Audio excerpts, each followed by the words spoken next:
No, Mr. Daedalus! Stephen! Stephen! Drive. Whisper. Snow. Poetry. And pierce. Well educated. Pity. The deep. To breathe. Face reminds me of his poor mother. Shade.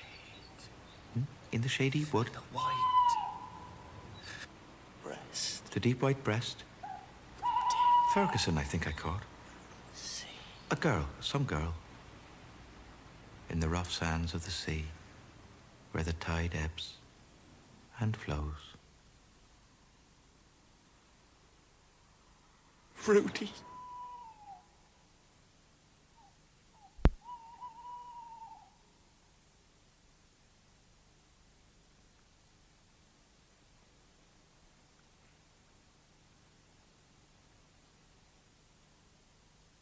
Bloom and Stephen, a sonless father and a fatherless son, make their first real contact at the end of the brothel scene. Ideas that have plagued them in various forms throughout the day are brought to a head. Bloom has a vision of the son who died soon after birth 10 years before, since when he and his wife Molly have been unable to have a proper sexual relationship. The drunken Stephen finally confronts what's haunted him, his agonized feelings over the death of his mother, his guilt in rejecting her faith, and he seeks an answer to his confusion, to the question, what is the word known to all men? The word, of course, is love. Ulysses is about love. It's not the sloppy love of Barbara Cartland, it's the profounder love of men for men, men for the city, men for civilization, man and woman, biological, intellectual, but most of all this incredible love which is possible between a Jew and a young Irishman, the substitute father, if you like, the substitute son, but more than that, the necessity of the intellect represented by Joyce himself, by Stephen, and common sense, the body represented by Bloom, these coming together to form a symbiosis. Bloom takes Stephen home to recover, and for a brief period they're united, as Odysseus and his son Telemachus were in Ithaca. Joyce wrote this episode as a series of detached questions and answers.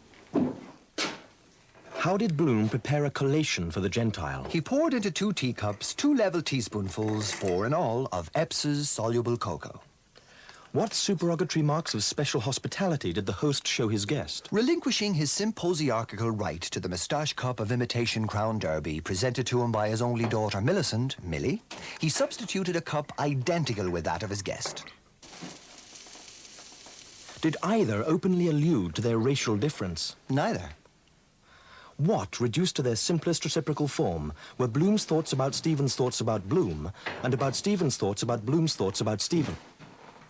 He thought that he was a Jew, whereas he knew that he was not. What 2 temperaments do they individually represent? The scientific, the artistic. What is a home without plum trees, potted meat? Incomplete. What proposal did Bloom deambulist, father of Millie, somnambulist, make to Stephen, noctambulist? To pass in repose the hours intervening between Thursday proper and Friday normal in an extemporized cubicle in the apartment immediately adjacent to the sleeping apartment of his host and hostess. Was the proposal of asylum accepted? Promptly, inexplicably, with amicability, gratefully, it was declined.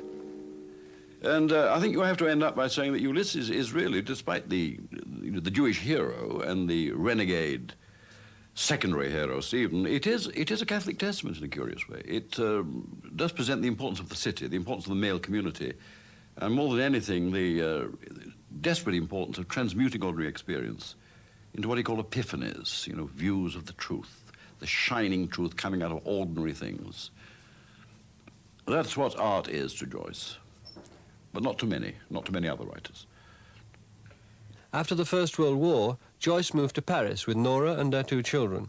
He had by now acquired a rich patron, the English magazine publisher, Harriet Shaw Weaver, who enabled him to complete Ulysses free of money worries, which until then had constantly plagued him. A limited English edition of Ulysses was published in Paris in 1922. These 1,000 copies, together with extracts which had already appeared in magazines, made Joyce a literary celebrity, but he was to spend the next 14 years fighting the censors for its publication in Britain and America. He remained in Paris, surrounded by his family, to whom he was devoted, until the beginning of the Second World War, writing his last great work, Finnegan's Wake.